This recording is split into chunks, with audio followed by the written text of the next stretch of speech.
आलेले होते, मग आमचं उखाण्याचं वगैरे चाललं होतं. आपल्याकडे होते का नाही उखाणी? हा, मग घेता का एक एक सगळ्याजणी? हा, बरं मी घेते. सगळ्याजणी 500-500 रुपये देता का? तू महिन्यातल्या घेत तर मी घेते. 500-500 द्यायला का सगळ्याजणी? हा, घेते म्हणाले ना.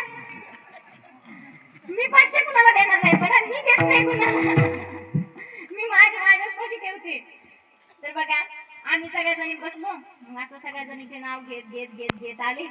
एका शहरातल्या बाईचं नाव घ्यायचं वेळ आली, तेव्हा ती बिचारी म्हणती, बाजारात जाताना हातात घेते रुमाल, बाजारात जाताना हातात घेते रुमाल, आणि आमचे ते संघ असताना मी नाही ठेवी थांबा. बघा, दाखवे तो कुणाचं केलं, परिणामी काय व्हावं लागलं? हमाल व्हावं लागलं. माय बापांना कुणाला ही कळणार नाही दासते तू कुणाचं करा आणि कुणाचं नाही.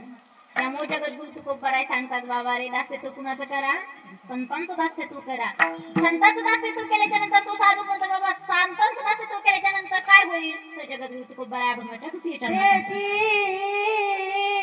माझे